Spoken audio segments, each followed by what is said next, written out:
these people had one thing in common. They knew they had it in themselves. They knew they could be something beyond where they were. They were willing to put their time, their energies to better themselves. What you really could do with more skills, it's just remarkable. So I would like to just tell you a couple of short stories, and we'll draw maybe a couple of lessons from them. I would like to tell you of two women that each sold a business to Berkshire Hathaway, to me actually, for many, many, many millions of dollars.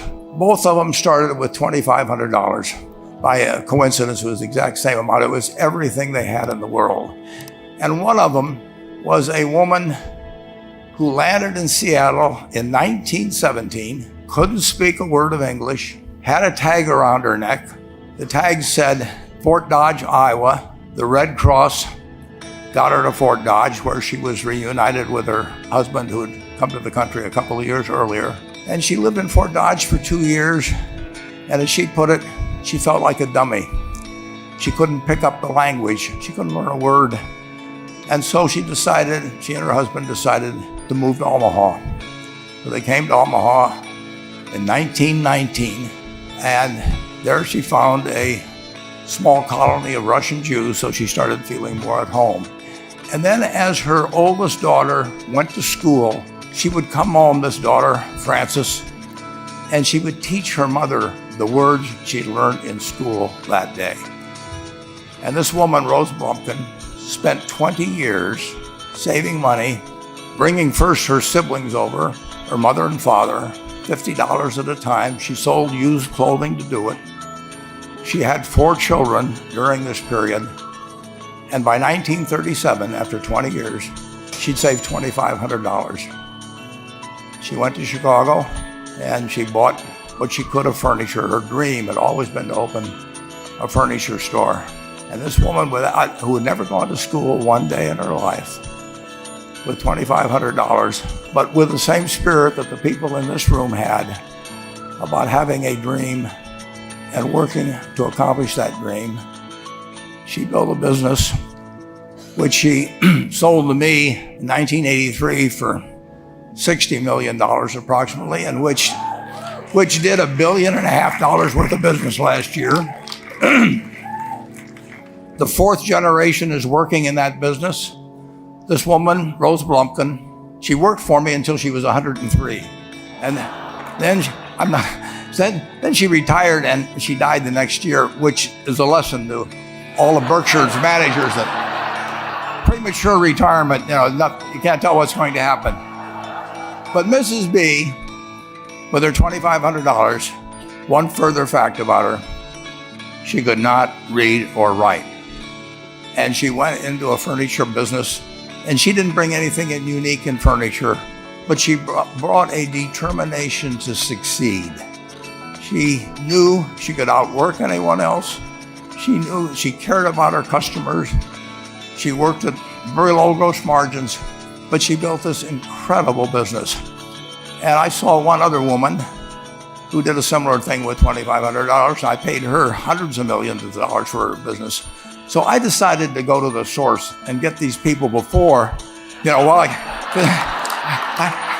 don't want you guys coming around to me asking me hundreds of millions of dollars. I'd like to join in with you much earlier. So I've followed this group, and today I'd like to tell you about one other small business person. This person, I went to buy his business from him, and he turned me down, which was very wise. But this was a fellow who was born about 8 years before I was. He was born in 1922. We'll call him Jack, lived in the Midwest. He was a pretty good athlete, didn't like school much. And I'm going to tell you one thing early in the story. Maybe you can figure out who the guy was. The company he built hires more college graduates each year than any other company in the United States. And this fellow, who was destined for this but did not know it, Jack, went to college for a year and then dropped out. He really wasn't that interested in school. And the year he dropped out was 1941.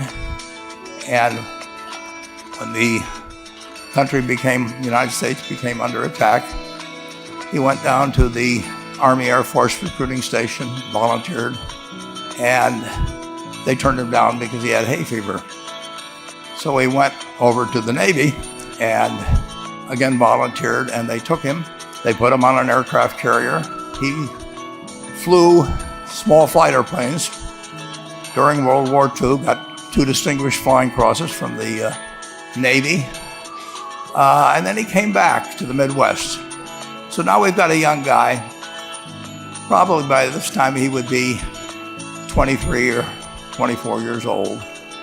And the interesting thing is, he got back to the Midwest, and he actually kind of went from one job to another for a short period of, or not such a short period of time. And he finally became a used car salesman at a Cadillac dealership in St. Louis, Missouri. And at age 35, having moved up in the organization, the sales organization, he said to his boss, "Could I go into car leasing business with you?" The boss said, "Well, if you'll cut your salary in half and you'll come up with, I think it was $25,000, which he borrowed, we can become partners in a car leasing company." So my friend Jack started at age 35 in the car leasing business. And he had 7 cars. It was pretty slow. In fact, one of the things he did was whenever the phone rang, he let it ring 3 or 4 times so people would think that he was very busy answering other phones. And of course, it was the only call he was going to get all day. So his first venture was okay, but it wasn't really going to go anyplace. And there's a lesson in this for all of us. At age 40, he decided, with 17 vehicles, 17 cars, he was going to go into competition in the rent-a-car business. So now he's taking on Hertz and Avis and National and people like that who have hundreds and hundreds of thousands of cars. And he's got 17 cars, and his cars aren't any different than theirs. I mean, he's buying them from General Motors or Ford or Chrysler. And he can't get the airport locations. Those companies have them all sold up. But he was determined that he would basically offer the customer, can't offer him a different car, but he can offer them friendlier service than they've ever seen. And so he started a company. He named it after the battleship that he'd flown from in the Pacific, which was the USS Enterprise. And he died about a year and a half ago. But when he died, his rent-a-car company, starting with those 17 cars, was worth more than Hertz and Avis and all the rest of the rental cars put together. The man's name was Jack Taylor, and his son, Andy Taylor, is a good friend of mine, runs the business now. A grandchild is in the business. There'll probably be a 4th generation along the line. So this man in the United States, he didn't invent artificial intelligence. He didn't do anything that, just like Mrs. B selling furniture, I mean, that any one of us could have entered those businesses.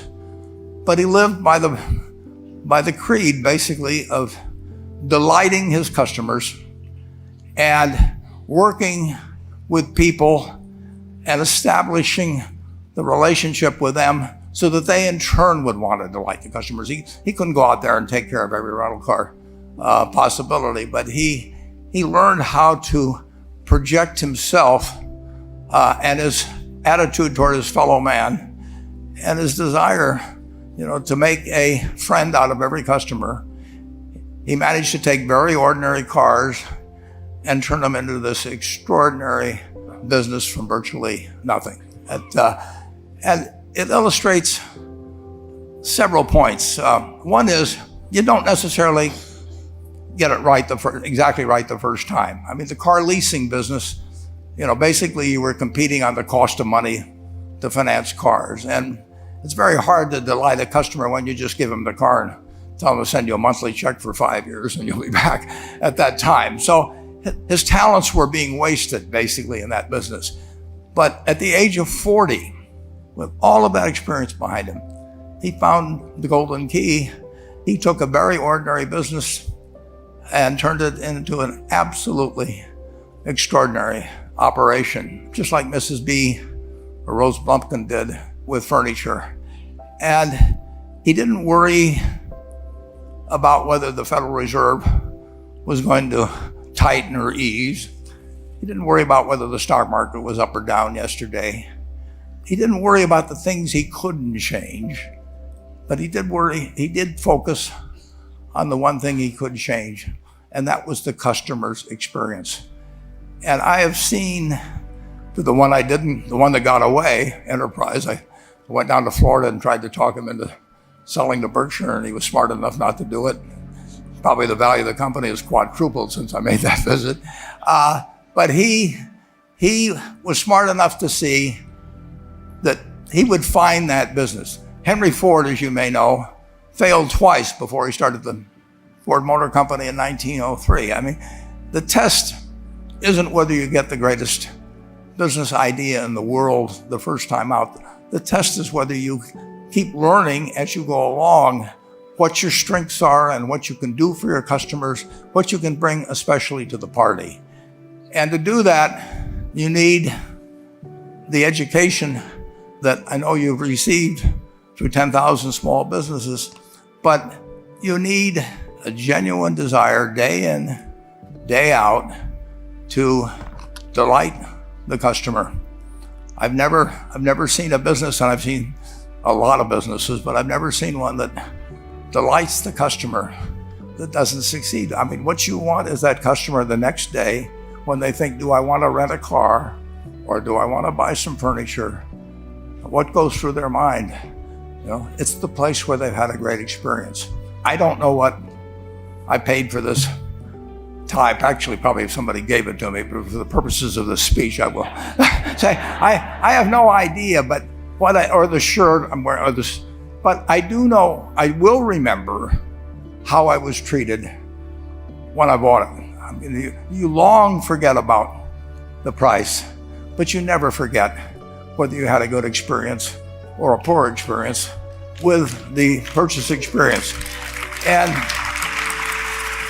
you'll have a hard time finding a person that's had a wonderful experience, a delighted experience in purchasing anything that isn't going to come back.